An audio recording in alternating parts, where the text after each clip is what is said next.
Assalamualaikum warahmatullahi wabarakatuh. Apa kabar teman-teman Panatagama TV? Semoga senantiasa dalam keadaan sehat walafiat dan Allah mudahkan dalam menjalankan ibadah puasanya tahun ini. Nah, Bunda Efrin akan menceritakan satu kisah sahabat Nabi yang bernama Abdurrahman bin Auf.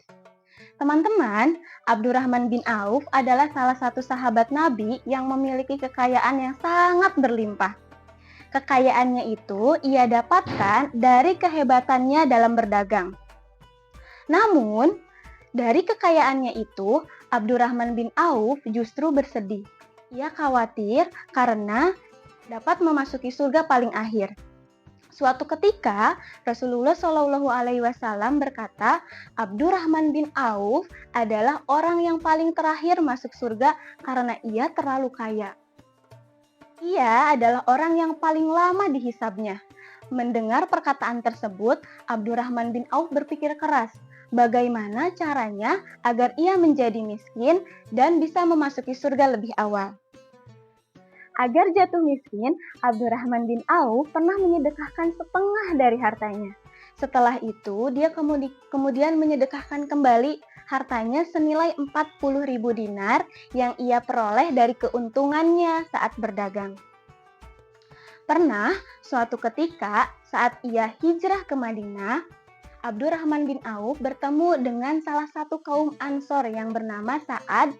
Ia adalah orang yang terkenal dengan kekayaannya di Madinah. Sa'ad ini ingin menawarkan sebagian hartanya kepada Abdurrahman bin Auf. Tentu saja penawaran tersebut ditolak oleh Abdurrahman bin Auf. Ia justru bertanya di mana lokasi pasar di dekat Madinah saat itu. Abdurrahman bin Auf ingin membeli tanah yang akan dia jadikan kapling-kapling pasar untuk tempat para pedagang muslim tanpa membayar sewa. Abdurrahman bin Auf menerapkan bagi hasil yang membuat para pedagang muslim ini diringankan dalam berdagangnya. Selain itu, ketika ada seruan berinfak dari Rasulullah Shallallahu Alaihi Wasallam untuk persiapan dan membeli logistik perang tanpa ragu dan berpikir panjang, Abdurrahman bin Auf ikut berkontribusi. Ia pernah memberikan 200 ukiah emas untuk membeli logistik pada saat perang Tabuk. Begitupun saat perang Badar yang berjumlah 100 orang, ia memberikan santunan senilai 400 dinar kepada para veteran. Abdurrahman bin Auf juga menyumbangkan 40 dinar, 400 ekor kuda, dan 1.500 unta untuk para pejuang. Pernah suatu ketika setelah perang berakhir, para pedagang kurma yang ada di Madinah mendapati kurma-kurmanya membusuk.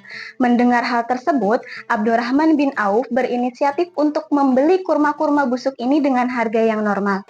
Tentu saja hal tersebut membuat para pedagang kurma bahagia. Abdurrahman pun ikut bahagia karena ia berharap ia akan menjadi miskin. Tiba-tiba datang salah satu utusan dari Yaman. Dia berkata bahwa di negerinya sedang ada penyakit yang menular dan rajanya mengutus dia untuk mencari kurma-kurma busuk. Menurutnya, kurma busuk ini adalah obat bagi penyakit yang menular tersebut. Tentu saja utusan dari Yaman ini menemui Abdurrahman bin Auf. Karena pada saat itu semua kurma-kurma yang busuk sudah dibeli oleh Abdurrahman bin Auf.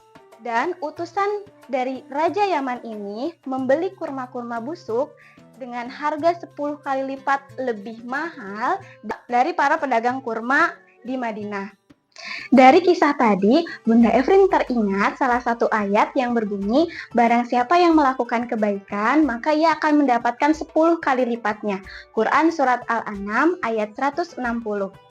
Dengan kekayaan Abdurrahman bin Auf yang tidak pernah habis ini, ia masih terus semangat untuk berinfak.